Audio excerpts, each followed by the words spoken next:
Hello students, chapter 7 aggregate demand and it's components को continue कर रहे हैं हम आज। और आज का जो हमारा टॉपिक रहेगा ये 1 मार्क्स के लिए बहुत ही इम्पॉर्टेंट है। एग्ज़ाम में 1 मार्क्स के यहाँ से क्वेश्चंस आ जाते हैं और बच्चे इसे अच्छे से समझ भी नहीं पाते हैं। तो इसकी हेडिंग मैं दे रहा हूँ आप लोगों के लिए, इम्पॉर्टेंट पॉइंट्स अबाउट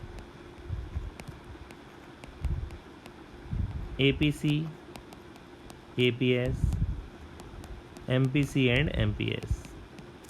तो देखिए, आपने इन सभी के बारे में अच्छे से जाना है। कंजम्पशन फंक्शन, सेविंग फंक्शन भी देखा, इसके न्यूमेरिकल की प्रैक्टिस भी कर ली आप सभी ने। अभी तक किसी भी स्टूडेंट का कोई डाउट नहीं है, इसलिए मैं वेट कर रहा हूँ आप लोगों के डाउट्स का। डाउट्स अगर आप लोग जितने ज़्यादा पूछेंगे उतना ही ज़्यादा एग्ज़ाम के लिए आपके लिए बेनिफिट होगा। हम यहाँ देखने जा रहे हैं MPC MPS की जो वैल्यूज़ होती हैं वो टाइम टू टाइम वेरी करती हैं। किसी की वैल्यू 0 होती है तो किसी की 1 होती है, किसी की नेगेटिव होती है, किसी की कभी नेगेटिव होती ही नहीं है, एक से ज़्यादा रहता है। ये सब अलग अलग सिचुएशंस पे डिपेंड करेगा। तो बस हमें उसी को जानना है कि कब किसकी वैल्यू कैसे कैसे वेरी करती है, और एग्ज़ाम में वही पूछा जाता है। तो आइए एक करके पॉइंट्स देखते हैं। पहला है इसके अंदर नेगेटिव। नेगेटिव वैल्यू किसकी हो सकती है और किसकी नहीं हो सकती, ये हम यहाँ पर देखेंगे। तो APC की नेगेटिव वैल्यू कभी भी नहीं होगी। APC की नेगेटिव वैल्यू कभी भी नहीं होगी। इसका रीज़न है क्योंकि जो कंजम्पशन होता है उसका हमेशा एक मिनिमम लेवल रहता है। अगर आपकी इनकम ज़ीरो हो जाएगी तो भी कंजम्पशन का एक मिनिमम लेवल रहता है, जिसे हम बोलते हैं ऑटोनॉमस कंजम्पशन। अब ऑटोनॉमस कंजम्पशन मतलब इनकम के ज़ीरो होने पर भी आपकी कंजम्पशन है, तो कंजम्पशन कभी भी आपकी ज़ीरो या फिर नेगेटिव नहीं होगी। इसलिए APC हमेशा पॉजिटिव ही रहता है, ये नेगेटिव नहीं होता। APS ये नेगेटिव हो सकता है। ऐसा इसलिए क्योंकि जो कंजम्पशन होता है वो बहुत सारे ऐसे लेवल हैं जहाँ पर इनकम से ज़्यादा होता है। ठीक है ना, जो कंजम्पशन होता है ये इनकम से ज़्यादा होता है। तो जब कंजम्पशन इनकम से ज़्यादा हो जाएगा तो सिंपल सी बात है, जो हमारी सेविंग है वो नेगेटिव आएगी, और सेविंग नेगेटिव आएगी तो APS भी नेगेटिव आएगा, क्योंकि सेविंग का फॉर्मूला होता है इनकम माइनस कंजम्पशन। अब आपका कंजम्पशन बड़ा होगा इनकम से तो नेगेटिव में ही आंसर आएगा।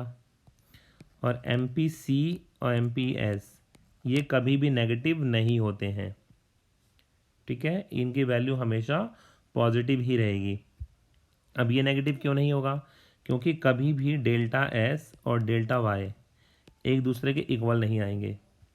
जब सेविंग में चेंज और इनकम में चेंज एक दूसरे के बराबर होंगे तभी तो हमारी जो MPC की वैल्यू है वो नेगेटिव आ सकती है, अदरवाइज़ नहीं आएगी। इसी तरह से कंजम्पशन में चेंज और इनकम में चेंज ये भी इक्वल नहीं हो सकता, तो MPS की वैल्यू भी हमारी नेगेटिव नहीं आएगी। सेकंड है ज़ीरो। अब जैसा कि हमने कंजम्पशन के बारे में पढ़ा है तो उससे तो हमें पता चल रहा है कि कभी भी APC ज़ीरो नहीं होगा, क्योंकि जो कंजम्पशन है उसका एक मिनिमम कंजम्पशन लेवल होता है C बार, इसलिए कभी भी ये नेगेटिव नहीं हो सॉरी ज़ीरो नहीं होगा। लेकिन APS ज़ीरो हो सकता है। APS ज़ीरो कब होता है, जब कंजम्पशन और इनकम ये दोनों एक दूसरे के बराबर होते हैं, जिसको हम ब्रेक इवन पॉइंट भी बोलते हैं।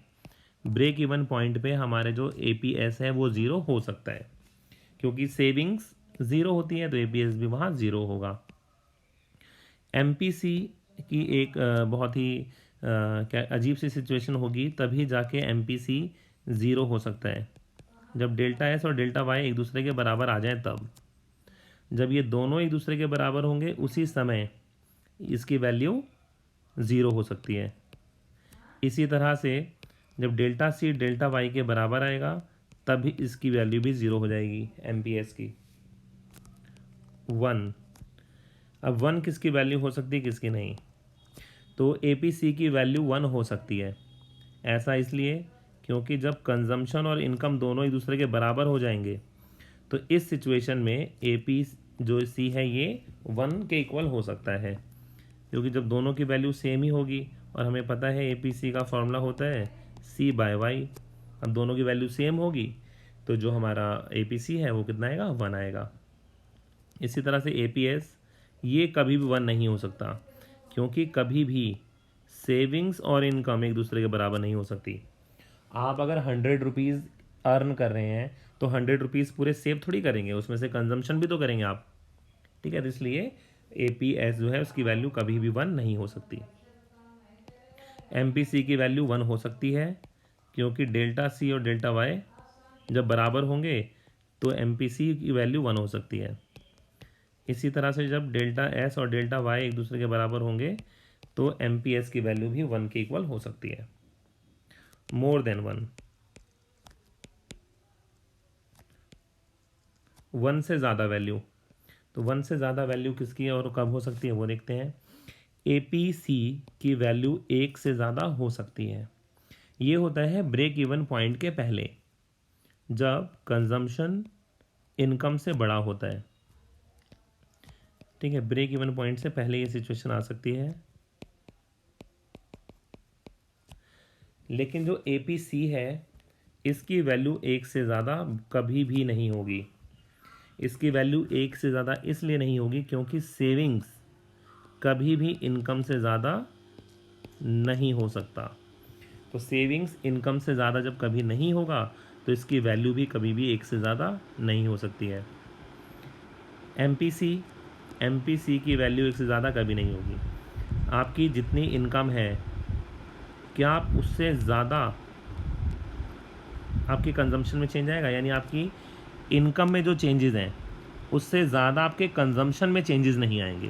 कंजम्पशन ज़्यादा हो सकता है लेकिन चेंजेस ज़्यादा नहीं आएंगे, इसलिए इसकी वैल्यू कभी भी 1 से ज़्यादा नहीं हो सकती। और इसी तरह से एम पी एस की वैल्यू भी 1 से ज़्यादा नहीं हो सकती, ठीक है, क्योंकि कभी भी जो डेल्टा सेविंग्स हैं ये ज़्यादा नहीं हो सकता इनकम के चेंज के, इसलिए इसकी वैल्यू भी कभी 1 से ज़्यादा नहीं हो सकती है, ठीक है। तो ये कुछ 1 मार्क्स के लिए इम्पोर्टेंट हमारे टॉपिक थे। 1 मार्क्स में इन्हें आपसे पूछा जाता है और बच्चे वहाँ पे कंफ्यूज हो जाते हैं। तो यहाँ पे आपको देखने से पता चल रहा है जो ए पी सी है, ए पी सी की वैल्यू 1 से ज़्यादा हो सकती है, यानी इसकी मैक्सिमम वैल्यू का हम अंदाज़ा भी नहीं लगा सकते हैं इसकी मैक्सिमम वैल्यू कितनी होगी।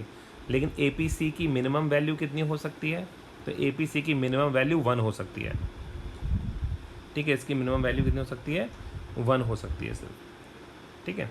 इसी तरह से आप यहाँ चेक कर सकते हैं ए पी एस की maximum value minimum value, M P C की मैक्सिमम वैल्यू मिनिमम वैल्यू, इस तरह से आप इसको देख सकते हैं, ठीक है। जो एम पी सी है ये 1 हो सकता है maximum, M P C S ये भी 1 हो सकता है maximum,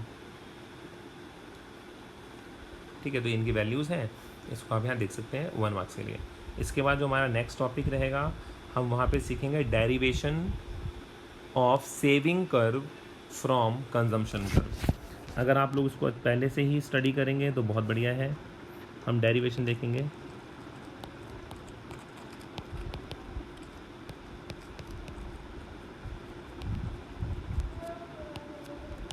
savings curve from consumption curve.